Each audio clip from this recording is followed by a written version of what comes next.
Alors juste un petit avertissement avant d'attaquer cette partie, on va travailler sur les solvers, qui est une partie qui peut paraître assez dure, assez compliquée, et pas très intéressante, mais elle va être nécessaire pour les exercices qu'on fera plus tard dans les simulations de particules. Donc n'abandonnez pas, courage, et voilà, on attaque les solvers.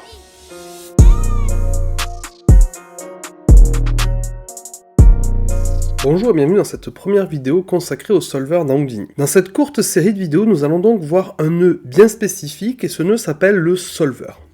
Alors qu'est-ce que le solver? Le solver, c'est un nœud en fait qui vous permet de faire des actions, d'enregistrer ce résultat pour la frame d'après. Alors je m'explique. Regardez si par exemple, vous allez créer une grille. Donc on crée une grille, voilà. Vous allez afficher ici le flat wire shaded pour afficher les polygones et on va lui mettre beaucoup de polygones. Donc moi je mets 250, alors c'est la size. Alors moi je mets 250 par 250, voilà. Une fois que ceci est fait, vous allez le basculer dans une couleur, mettons la couleur noire. Donc on va mettre une couleur et ensuite vous allez mettre la couleur noire, voilà. Donc ça c'est notre sol, et maintenant on va créer une sphère. Voilà. Cette sphère, ce que vous allez faire, c'est que vous allez la mettre, vous allez la déplacer, donc en déplaçant le center par exemple, ici, pour la mettre au tout début de notre grille. On va poser une clé, donc une clé d'animation c'est enregistrer la position, enregistrer les coordonnées d'un objet à une frame donnée. Donc nous, on va enregistrer Center, parce que vous voyez, c'est Center qu'on a déplacé. Donc vous allez faire Alt, Shift, et vous cliquez sur Center, ici. Et vous voyez, ça vous marque Bézier, parce qu'en fait, vous avez contraint le paramètre par une courbe Bézier, une courbe d'animation. Vous allez aller ensuite à la frame 120, et là, vous allez modifier encore ce paramètre-là, le Center, vous allez le mettre à, mettons, 5. Donc je passe de -5 à 5. Je refais Alt, Shift et je clique sur le paramètre. Là, il apparaît en vert, c'est-à-dire que ma clé est bien posée. Donc là, maintenant, vous voyez, de la frame 1 à la frame 120, j'ai bien une animation. Et ce qu'on va faire, c'est que notre objet, on va le mettre en blanc. Donc, on est d'accord que pour l'instant, on a une sphère blanche qui se déplace sur un sol noir, mais qui ne laisse aucun impact. Donc nous, ce qu'on va faire, c'est qu'on va créer une sorte de traînée, c'est-à-dire notre sphère, en se déplaçant sur la grille, va laisser sa couleur. Vous vous rappelez que pour transférer un attribut de l'un à l'autre, il faut utiliser un nœud transfert attribut. Donc le premier, c'est l'objet sur lequel on veut transférer, donc nous, c'est notre sol, du coup, et le deuxième, c'est l'objet depuis lequel on transfère, donc nous, c'est notre grille. Donc là, vous voyez qu'on a bien le transfert de couleur, mon sol apparaît bien blanc, avec ici des petites parties noires, parce qu'en fait, par défaut, la distance est très grande. Donc si vous allez dans votre attribut de transfert et que vous allez dans conditions, vous voyez que la distance est très grande. Donc ce que vous faites, c'est que vous diminuez la distance, ici, pour avoir quelque chose d'assez raisonnable, comme ceci par exemple. Et là, vous allez voir que en vous déplaçant, on a bien le transfert de la couleur sur notre sol. Le problème de ça, c'est que le sol ne reste pas blanc. Nous, ce qu'on aimerait faire, c'est laisser une trace. On aimerait que notre couleur, une fois qu'elle est passée en blanc, elle ne change pas. Mais pour ce faire, en fait, il va falloir faire ce qu'on appelle un solver. Donc le solver, c'est un nœud. Regardez ça. Il se présente comme ceci, et il a 4 entrées. 1, 2, 3, 4. Donc ça, c'est l'auxiliaire, c'est l'initial, mais c'est l'input 1, input 2, input 3 et input 4. Quand vous allez rentrer à l'intérieur, vous double-cliquez et vous voyez que vous avez input 1, input 2, input 3, input 4. Donc, ces 4 nœuds-là représentent les 4 entrées qu'on a ici. 1, 2, 3, 4. Ne faites pas attention, vous avez plein de chemins, pensez bien à cliquer sur grid 1 quand vous voulez en sortir. Ou alors, tout simplement, vous faites précédent. Et ensuite, vous avez un nœud ici violet qui est un peu bizarre qui s'appelle preframe. Tout simplement, ce nœud est là pour venir récupérer la frame d'avant. C'est-à-dire que si vous changez la couleur d'un objet, il va retenir la nouvelle couleur de l'objet, et si à la frame d'après vous réappliquez une transformation sur l'objet, vous pouvez récupérer la couleur qu'il avait à la frame d'avant. Comme ça, en fait, vous cumulez les transformations. Et donc ça, par défaut, la frame 1, le preframe, ça sera l'entrée 1, mais après, à partir de la frame 2, ce sera ce qu'il y a dans out de la frame d'avant. Donc je m'explique. Vous allez connecter, vous allez supprimer le transfert attribute, mais pas complètement le supprimer. Vous allez faire un CTRL X, comme ça vous le gardez dans votre presse-papier. On va le coller après dedans. Vous allez ensuite brancher dans la première entrée le Initial Geometry. Nous c'est le sol, c'est le principal, voilà. Et après, dans auxiliaire 1 ou input 2, vous allez mettre votre sphère. Donc là maintenant je l'affiche et je rentre à l'intérieur.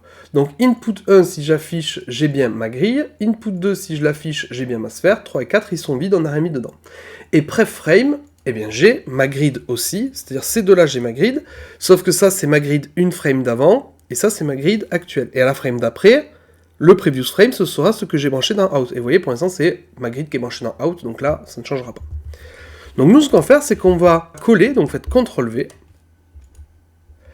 et vous collez en fait le transfert attribute qu'on avait la frame d'avant. Donc là, vous mettez ici. Donc dans la première entrée, c'est previous frame, c'est la frame d'avant sur laquelle on veut transférer la couleur de l'input 2, du coup, de notre sphère. Pourquoi est-ce qu'on n'utilise pas l'input 1? Tout simplement parce qu'à la première frame, l'input 1 est égal au previous frame, et après à l'input, à la frame 2, bah du coup, vu que lui c'était l'objet de base, bah, il va se répercuter dans le transfert attribute, qui va sortir dans le out, et du coup à la deuxième frame, bah, il sera encore dans le previous frame, mais avec le transfert attribute. Et du coup, regardez, une fois que vous avez fait ça, vous pouvez afficher le out, et appuyer sur play. Il ne se passera rien, parce qu'en fait, quand vous êtes à l'intérieur du solver, le solver ne vous affiche pas le résultat. Donc il faut que vous sortiez du solver, vous allez dans grid, et là, regardez, si j'appuie sur play, alors, des fois il y a des petits soucis, donc il va falloir cliquez sur Reset Attribute, vous voyez, parce qu'ici, il ne se passe rien, sauf à partir de cette frame-là. Simplement parce qu'à l'intérieur, j'avais bougé comme ça, et Houdini a eu du mal à interpréter le calcul. Donc vous retournez dans Grid 1, vous allez dans le Solver, et vous faites Reset Simulation. Vous voyez que là, on a bien ça qui apparaît, et maintenant, si j'appuie sur Play, donc je vais cliquer là-dessus. Pourquoi je clique là-dessus? C'est pour que Houdini me lise la timeline en temps réel. Quand j'appuie sur Play, il lira en 24 fps.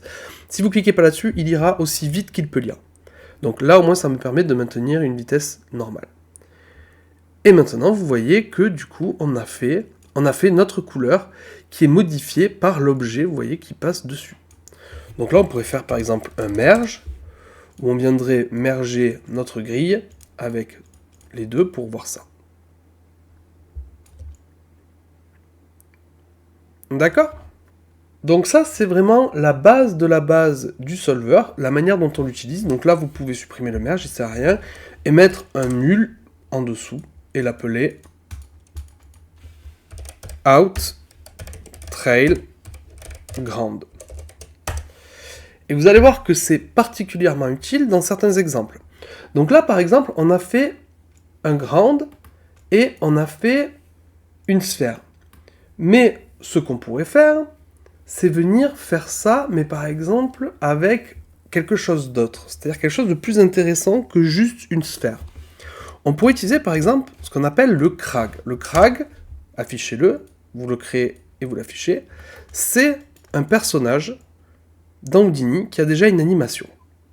Alors vous allez mettre le crag ici, on va lui mettre une couleur, on supprime la sphère, et faites attention parce que par défaut le crag est paqué. Donc ça c'est un petit peu compliqué à expliquer, mais tout simplement ce que vous pouvez faire, c'est en dessous du crag, mettre un nœud convert. Parce que par défaut, le crag est compressé, et en fait le convert va le décompresser. Et comme ça, on aura accès à tous les points. Vous voyez que là, si je fais S, j'ai accès à tous les points, tous les edges. Alors qu'avant, j'ai accès à chaque partie indépendamment. C'est-à-dire qu'il était paqué. Donc là, on a le crag, on lui met une couleur blanche, comme ça, il a bien sa couleur blanche. Même si vous ne le voyez pas, vous pouvez décocher Add Shader, comme ça, au moins, on voit la couleur blanche dessus. Et décocher aussi les UV. Et ensuite, on va venir faire le sol. Donc, on va à la première frame, on regarde où se trouve notre crag, vous affichez le grade, vous allez afficher la grille, et vous allez appuyer sur cette petite flèche ici. Ça va vous afficher ces manipulateurs, et là, vous allez pouvoir, par exemple, venir ici, choper les parties qui vous intéressent, alors attention de ne pas misclick, les parties qui vous intéressent, et venir en fait les réduire pour les mettre vraiment à la taille du crag. Pourquoi on fait ça? C'est pour éviter de créer une zone trop grande, en fait, qui ne sert à rien. Là, je vais aller à la fin de ma simulation, et je vois que le personnage va ici. Donc là, on est pas mal. Donc là, j'ai bien modifié. Ce qu'on va faire, c'est qu'on va mettre un tout petit peu au niveau du... On va le surélever un petit peu pour qu'il ait les pieds qui passent à travers. D'accord? Et une fois que ceci est fait, on va rafficher le out trail, et vous voyez que là, on a bien quelque chose qui fait comme ça. Donc là, j'ai vraiment créé les traces de pas de mon personnage. Je peux refaire un merge entre les deux. Et là, vous voyez vraiment, j'ai les traces de pas de mon personnage. Avec une méthode vraiment très simple, qui se fait très rapidement, on peut du coup venir extraire la zone dans laquelle notre personnage marche. Mais pourquoi faire? En fait, tout simplement, là, on pourrait faire, c'est pour ça que je vous ai demandé de faire passer un petit peu passer à travers les pieds, on pourrait tout simplement venir faire, par exemple, un petit point VOP. Vous créez un point VOP juste en dessous du solver, et le point VOP, en fait, à l'intérieur, vous allez aller prendre la position, dans la position, et vous allez créer un nœud add. En fait, on va lui ajouter quelque chose, tac tac, on va le connecter là, et vous allez promote le paramètre. Donc clic molette, promote paramètre. Une fois qu'il est promote, vous le sélectionnez et on va dire add to position. Donc ça, c'est ce qu'on va ajouter à la position. La position étant une valeur vectorielle, x, y, z, on va dire que ce promote paramètre est de type vectoriel. Donc maintenant, si je retourne en arrière dans ce point VOP là, donc là je peux le renommer aussi add to pose, je vais pouvoir enlever un petit peu de hauteur. Vous voyez, comme ça, je vais pouvoir modifier la position sur x, y, z. Comme ça, je vais pouvoir remettre, en fait, si je regarde ici, je vais pouvoir le remettre pile poil au niveau de ses pieds, pour qu'il marche parfaitement sur le sol. Mais le problème, c'est que ça, je veux le faire au niveau des traces. Je veux pas le faire sur tout l'objet, parce que si je le fais sur tout l'objet, j'ai aucun intérêt à avoir les traces de pas. Donc ce qu'on va faire, c'est qu'on va dire que cette déformation-là, qu'on vient de faire, ce petit affaissement, cette position négative sur Y, on va le faire que dans la partie qui est blanche. Donc pour ça, c'est tout simple. Vous allez retourner à l'intérieur du point VOP, vous allez double-cliquer sur l'attribut qui est promote, et là, vous voyez, ça l'extrait, et vous avez une ligne. Et du coup, cette ligne, on va pouvoir venir intégrer quelque chose. Donc je vais mettre un multiply, et tout simplement, je vais multiplier par la couleur. Pourquoi je multiplie par la couleur? Comme ça, si ma couleur est égale à 0, ça va multiplier ma valeur par 0, donc ça ajoutera 0 à la position, donc la position ne bougera pas. Si ma couleur est blanche, ça va multiplier par 1, donc ça multipliera par 1 ma déformation, donc ma déformation restera telle qu'elle, et elle sera active. Donc je prends ma couleur, je le mets dans multiply, et regardez ce qui se passe. Maintenant, là où mon personnage marche, ça crée des creux. Et c'est vrai que par défaut, on a fait quelque chose d'assez dur, c'est-à-dire on a fait une transition on-off entre le noir et le blanc. Donc ce qu'on pourrait faire, c'est venir soit à l'intérieur de notre solver ici, lui dire le transfert attribut, on met 0 en distance et on met un peu de blend white, c'est-à-dire de smooth en fait dans la transition. Comme ça, regardez ce qui va se passer. On aura quelque chose d'un tout petit peu plus... Alors, n'oubliez pas de reset l'attribut. Voilà. Vous voyez, on a une transition qui est plus douce. Vous voyez? Tout simplement parce que si je rentre à l'intérieur du solver, le distance threshold, c'est vraiment on-off. C'est à cette distance-là, ils le sont. Au-delà, ils le sont plus. Le blend white, c'est entre 0 et 0,1. En fait, on aura toutes les valeurs de 0 à 1. C'est-à-dire ça va être un dégradé de 0 à 0,1. Donc maintenant, si je retourne là, et que je viens afficher lui, ce que vous pouvez faire aussi pour la visibilité, c'est qu'une fois que votre add to pose est fait, vous n'avez plus besoin de la couleur, parce qu'on a déjà fait la déformation, c'est déjà servi du masque de déformation. Donc vous pouvez faire un color, pour mettre en blanc, et afficher lui. Et comme ça, moi j'aime bien aussi virer les wireframes, pour pas parasiter la vue, et là regardez qu'est-ce qui se passe.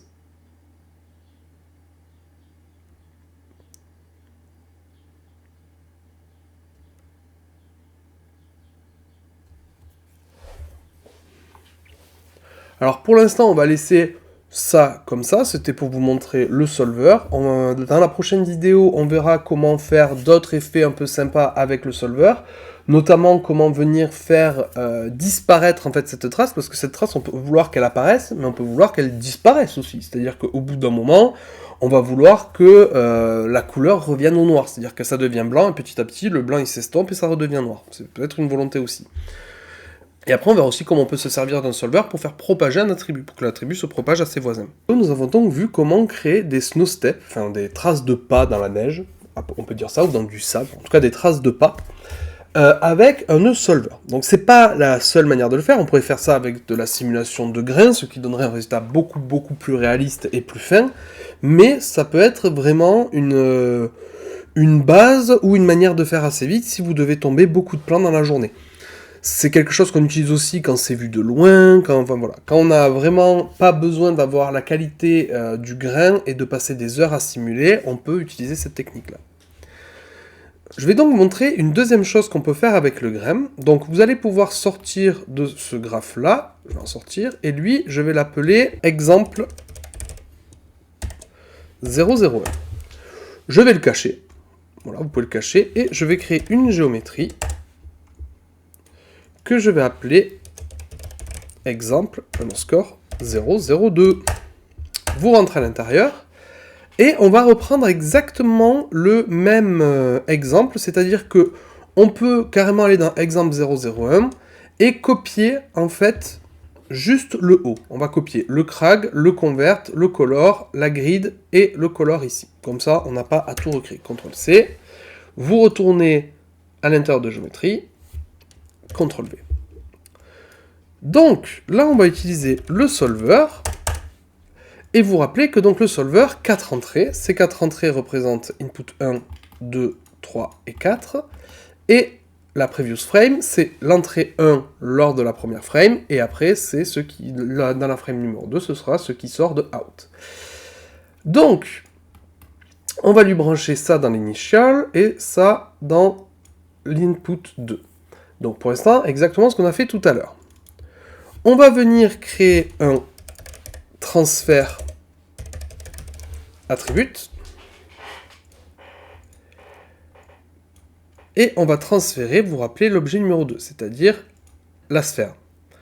Dans les conditions ici du transfert attribute, vous allez mettre la distance à 0, et le blend white à 0,1. Donc là, je ressors de mon graphe, je regarde ce qui se passe si je fais un reset simulation, et je lance la simulation, et vous voyez que ça fonctionne.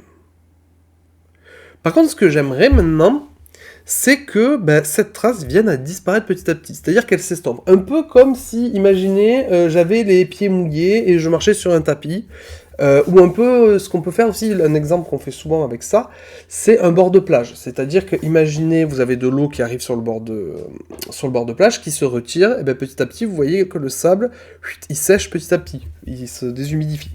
On peut utiliser ça. Donc, là, ce qu'on va faire, c'est qu'on va faire disparaître cette couleur blanche petit à petit. En fait, comme il retient le résultat de la frame à chaque fois et qu'il la redonne à la frame d'après, il suffirait de lui dire, à chaque frame, tu perds un tout petit peu de ta couleur. Ce qui fait que les endroits où il transfère, ça serait 1, parce que la couleur qu'il transfère, c'est forcément 1. Mais les endroits qui sont là depuis longtemps, vu qu'à chaque frame, on lui fait perdre un peu de couleur, et qu'il n'y a pas ce fameux transfert attribut qui vient lui rajouter de la nouvelle couleur, petit à petit, ça va s'estomper.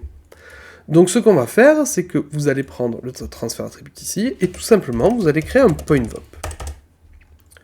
Le PointVop, on va venir le connecter, et on va le renommer Fade. Et donc du coup, vous pouvez aller dedans, et connecter la couleur, ici, dans la couleur. Donc là, il ne se passera rien, la couleur est dans la couleur, mais ce qu'on va dire, c'est qu'on la multiplie. Donc vous créez un multiply, vous le connectez ici, et on va promote le deuxième paramètre. Vous le sélectionnez une fois qu'il est promote, donc promote, je rappelle, clic molette, vous le sélectionnez une fois qu'il est promote, et vous allez le renommer fade. On pourra commencer aussi à renommer les names, même si c'est pas encore très important, mais plus tard, si jamais vous voulez utiliser, quand on va commencer à faire des setups un peu compliqués, aller chercher des paramètres en code, utiliser des expressions, etc., le name des attributs est très important. Le label, ici, n'est que pour le user interface. C'est que de l'interface utilisateur, c'est que pour que le confort de l'utilisateur. Par contre, le nom, c'est vraiment ce que va chercher le logiciel quand il va utiliser du code ou quoi. Donc, on a besoin que le nom soit très clair aussi. Donc, on peut commencer un peu à les renommer pour être plus carré. Là, j'ai bien renommé fade, ok. Et du coup, je vais retourner dans mon point VOP. Ici, le fade, je vais le mettre à 0,9. Vu que j'étais à l'intérieur, donc je suis remonté d'un cran. Là, maintenant, j'ai mon attribut fade, c'est l'attribut qui est promote, donc je mets 0,9. J'affiche le out. Je reviens dans l'exemple numéro 2. Vous pouvez reset, donc je vais aller à la frame 1, et je reset la simulation, et j'appuie sur play, et regardez ce qui se passe. Vous voyez, ma simulation disparaît au fur et à mesure. Donc je peux refaire un merge aussi, pour voir mon perso, et vous voyez, en fait, on dirait vraiment que il laisse une sorte de trace qui, petit à petit, va disparaître.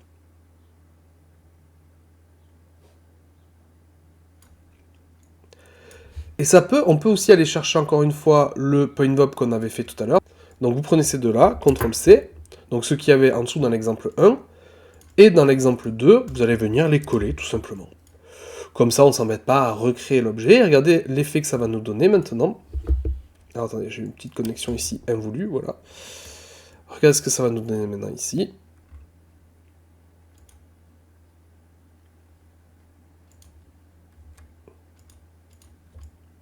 Vous voyez, il crée des traces, et les traces s'effacent après son passage.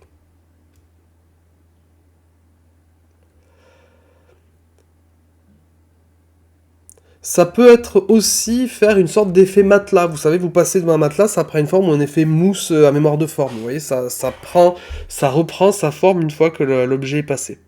Ça, c'était l'exemple numéro 2 de comment faire pour fade une simulation. Et comme je vous disais, c'est très pratique pour faire, comme je vous expliquais, de la mousse à mémoire de forme, un personnage qui va marcher sur de la mousse, un personnage qui va marcher sur de la boue qui a tendance à reprendre sa forme. C'est assez pratique de faire ça. Cette troisième vidéo va être un peu plus complexe à comprendre que la dernière, mais j'aimerais vous montrer au moins un exemple un peu complet, un peu complexe, de comment utiliser les solvers. Et surtout, cette vidéo va être assez importante, mais remarque la vidéo précédente aussi, car on va utiliser ce qu'on voit dans les solvers là, pour venir créer après une simulation où on va mélanger particules et solvers. Le prochain chapitre sera consacré aux particules. Et donc du coup, une fois que le chapitre particules sera terminé, j'aimerais vous faire un exercice où on va mélanger des particules et des solvers. Donc, pour ce dernier exemple de solver, on va revenir dans le niveau graph objet, vous allez pouvoir cacher ça, et créer une nouvelle géo. Cette géo, on va l'appeler exemple. Underscore 003. Et pas 003 underscore 1. Voilà. Vous allez rentrer à l'intérieur et créer une grille. Pas besoin de mettre énormément de points parce qu'on va scatoriser après sur cette grille. Donc c'est pas très grave de mettre beaucoup de divisions sur la grille. Et là, vous allez utiliser un nœud qui s'appelle font ou texte. Il me semble que si vous tapez texte, non, vous l'avez pas. Vous tapez font pour le trouver. Vous allez avoir le nœud font, donc par défaut si vous l'affichez, vous voyez, c'est une expression qui vous affiche la frame sur laquelle vous êtes. Ça peut être très pratique quand on veut rajouter ça à des playblasts, etc., etc. Nous, ce qu'on va faire, c'est qu'on va taper ce qu'on veut. Donc là, en l'occurrence, on va taper Udemy, par exemple. Donc là, vous voyez, c'est marqué Udemy. Je vais retourner sur ma grille et je vais soulever un petit peu Udemy. Faites bien attention qu'il y ait un contact entre votre objet et le sol. S'il n'y a pas de contact, en fait, vu qu'on va vouloir faire se propager un attribut, s'il n'y a pas de contact entre les deux, il ne va pas pouvoir se propager de l'un à l'autre. Donc voilà, Udemy, c'est collé, et puis voilà. Une fois que ceci est fait, vous allez choisir la fonte, et vous allez dessus faire un poly extrude. C'est un nœud qui permet d'extruder du coup les mèches, donc vous créez un poly extrude, vous affichez le poly extrude, et vous allez soit dans l'interface ici venir le tirer, soit changer la distance ici. Donc mettez une distance positive, je vous conseille de ne pas mettre de distance négative, mais bon, même si ça ne changera pas grand chose pour cet exemple-là. Et surtout, vous voyez que les extrudes d'Anguigny, par défaut, ont tendance à ne pas créer d'épaisseur, en fait, ils ont tendance à ne pas garder la face, ce qu'on appelle la output back. Donc il faut cocher ici, output back, pour que Houdini vienne fermer le mesh qu'on a extrudé. Une fois que c'est fait, vous mergez les deux, donc on a notre grille, notre texte, et voilà, on est content, on a ça qui est bien. Et maintenant, ce que je vais faire, c'est que nous allons venir créer un scatter sur cet objet.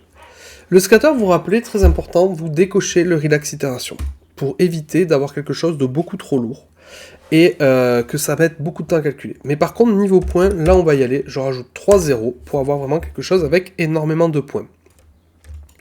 Ce que je vous conseille aussi de faire, c'est de réduire la taille de votre grille. Vous voyez que moi j'ai une grille qui est à 10-10, je vais la mettre peut-être à 3-3.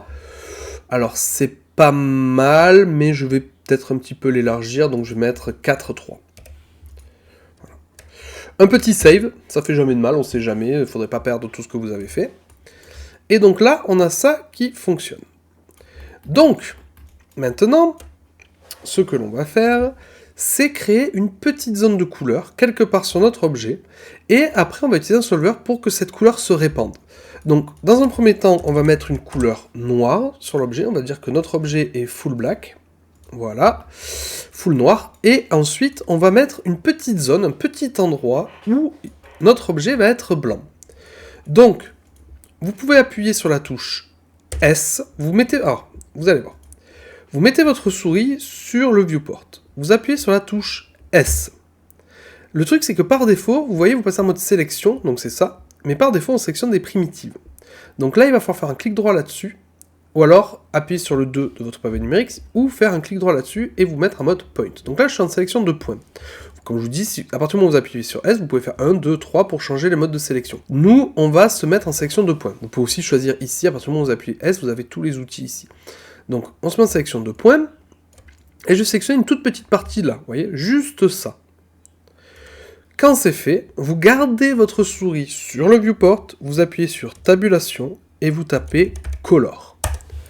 Et là, j'ai créé un nœud de couleur qui n'affecte que ma sélection, et qui est par défaut en blanc. Donc on va le laisser en blanc, et ça nous va très bien. Voilà, une fois que vous avez fait ça, on a tout le départ pour notre objet. Donc si vous voulez, pour être clean dans le graphe, on peut créer un nul, tout simplement, qu'on va appeler starter. Bon, comme ça, on sait que c'est le début.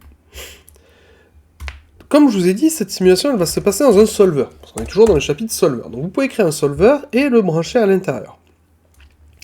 Alors, pour la théorie, je vais vous ouvrir Photoshop. Alors, pour la théorie, en fait, qu'est-ce qui va se passer? On a un objet, donc un objet comme ça, qui est entièrement noir, donc on va le mettre en noir, voilà, paf paf, avec une petite partie ici, qui va être blanche. Ok? Et nous, on va vouloir que, en fait, ce blanc se répande sur tout notre objet. On va vouloir venir se propager l'attribut couleur. Donc pour ce faire, il va falloir venir transférer la couleur blanche sur le noir, pour venir grappiller un tout petit peu d'espace. Vous voyez, là je grappille, etc., etc. Le problème, c'est que on a une petite zone blanche et une grande zone noire. Qu'est-ce qu'on transfère sur quoi? C'est-à-dire que je n'ai qu'un seul objet. Ben, vous allez me dire, ben, tu prends l'objet, tu crées un nœud transfert attribute que je vais appeler TA. On prend le nœud transfert attribute et on transfère sur cet objet-là, on va transférer la couleur de cet objet-là. Ben, le problème, c'est que ça ne va pas marcher, car il va transférer le noir sur le noir et le blanc sur le blanc. Donc en fait, si on transfère de la couleur d'un objet sur lui-même, il va garder exactement la même couleur. Donc il va falloir faire une petite étape en plus, c'est-à-dire venir isoler que les points blancs. Donc il va falloir faire un delete, un nœud qui s'appelle delete, ou blast, où on lui dit tu me supprimes tous les points noirs, tu ne me gardes que les points blancs, et après du coup on va dire ces points blancs vont transférer la couleur sur l'objet global. Et donc là, on pourra venir grappiller un tout petit peu d'espace. Et on pourra créer du coup une zone blanche ici, paf, paf, puis après une zone blanche un peu plus grande, et ainsi de suite. Donc ça, c'est pour la théorie. Et après, le résultat, on le met dans la previous frame, qu'on va appeler previous frame. Voilà. Bon, le dessin n'est pas ouf. Voilà. Donc, ça, c'était pour la théorie. On rentre à l'intérieur, et donc là, si dans input 1, on a bien ça, très bien, et dans input 2, on a lui. Donc nous, ce qu'on va faire, c'est que on va prendre la previous frame, c'est-à-dire la frame initiale, où la couleur s'update à chaque fois, et on va faire un delete. Dans le delete, donc c'est un nœud qui vous permet de supprimer des choses. Vous allez vous mettre en delete point, pour dire nous on veut supprimer des points. De toute façon, on n'a que des points dans notre simulation. Donc on se met un delete point. Ensuite, dans l'opération, vous allez vous mettre en delete by expression. Donc on va écrire une expression, vous inquiétez pas, on fera du vex plus tard, mais là on va faire du vex très très simple. Dans l'expression, on va faire $CR. Donc $, c'est pour aller chercher une variable. Une variable, et donc une variable d'attribut. Donc nous, c'est l'attribut color red, CR. Donc il y a plusieurs manières de l'écrire. On aurait pu écrire C majuscule D minuscule, comme on l'écrit depuis le début, C majuscule D minuscule, mais ça c'est la deuxième manière de l'écrire, c'est color red CR. Je pourrais aller chercher CB pour color blue, ou CG pour color green. Par convention, on va souvent chercher CR, et pourquoi on prend la red, ou la bleue, ou la green? Parce que la couleur étant un vecteur, X, Y, Z, elle a 3 valeurs. Le truc, c'est que comme c'est un blanc pur ou un noir pur, ben on sait, enfin une valeur de gris en tout cas, on sait que X, Y, Z sont toujours plutôt R, G et B, sont toujours exactement de la même valeur. Donc, peu importe la valeur de gris que vous aurez, que vous prenez R, G ou B, vous aurez la même valeur à l'intérieur. Donc nous, aléatoirement ou arbitrairement, on prend color red. Et là, du coup, je vais lui dire, si tu es inférieur à 0.5, alors tu supprimes. Et regardez ce qui se passe, en fait, il me supprime tous les points noirs qui ont une couleur rouge inférieure à 0,5. Alors 0,5 c'est aussi arbitraire, j'ai pris pile poil la moitié, comme ça au moins je sais que ça supprime les points qui sont le plus proches du noir, et les points qui sont le plus proches du blanc sont gardés. Et donc une fois que ceci est fait, vous pouvez faire un petit transfert attribute, que vous allez faire, je transfère sur cet objet, donc mon objet initial, là on peut vraiment prendre l'objet initial 1, et on va lui transférer cette nouvelle couleur dessus. Attention, par défaut, vous rappelez que le transfert attribute va extrêmement loin. Il a une distance très très grande. Donc nous, ce qu'on va faire, c'est qu'on va mettre une distance toute petite. On va mettre 0,0.5. Et donc du coup, en ayant mis 0,0.5, on a une propagation de 0,05 unités à chaque frame. Et là, on va le brancher dans le out. Donc qu'est-ce qui va se passer? Il va se passer que là, à cette frame-là, j'ai pris juste les points blancs, je les ai supprimés et je les ai transférés sur l'objet de base, c'est-à-dire lui. Et donc du coup, regardez, hop, hop, le blanc a un peu grandi. À la frame d'après, qu'est-ce qui va se passer? Je vais à la frame 2. Alors le problème, c'est que quand on est à l'intérieur du solver, le solver a toujours un tout petit peu de mal à s'updater. Donc on va sortir et on va aller reset l'attribut. Voilà, et je vais calculer. Et regardez ce qui se passe là. Oh, j'ai mon attribut qui se propage, j'ai ma couleur qui se propage bien. Alors c'est un petit peu long à calculer, donc moi ce que je vous conseille, c'est par exemple d'aller à la frame 120. Comme ça, il calcule en tâche de fond. Vous pouvez aller boire votre café, attendre 5 minutes, regarder vos news. Vous attendez juste que Houdini ait fini de calculer. Ce qui peut prendre... alors là, on est sur des simulations extrêmement rapides. Des fois, ça peut prendre 20 minutes, des fois, ça peut prendre 3 heures. Ça m'est déjà arrivé que ça me prenne toute une nuit. Enfin, voilà. Voilà, donc là, vous voyez, j'ai ma propagation qui fonctionne. Donc on a vraiment un nœud, vous voyez, qui se propage tout le long de notre objet. Et donc en fait, qu'est-ce qui se passe si j'entre à l'intérieur pour vous expliquer? Ben, à la frame 1, il prend la previous frame, il supprime 0, enfin il supprime les points noirs, et il transfère la couleur blanche sur l'objet initial, c'est-à-dire sur lui. À la frame 2, donc on va là, paf paf, à la frame 2, et j'ai perdu le calcul. Donc j'avais perdu le calcul, donc j'ai refait un petit calcul pour avoir les mêmes frames. À la frame 2, en fait, qu'est-ce qui se passe? Vous voyez, enfin la frame d'après, ben, il récupère la previous frame, c'est-à-dire celle-là. Il va avoir du coup une zone plus grande qui va transférer sur l'objet initial, donc il va encore grappiller un petit peu d'espace. À la frame d'après, ben, il va prendre cette frame-là, il va grappiller sur l'objet, donc il va donner ceci, etc., etc. Donc là, maintenant qu'on a fait ça, on peut enregistrer. On peut faire des choses beaucoup plus complexes avec les solvers, mais là on a déjà vu les 3 basiques qui vont nous servir plus tard dans nos exos notamment dans les exos de désintégration d'un objet, vous verrez, on fera ça à la fin des particules, et la simulation de pluie, où on fera les traces de pluie au sol. Mais on fera ça lors des prochaines vidéos. Lors du prochain chapitre, on va attaquer les particules.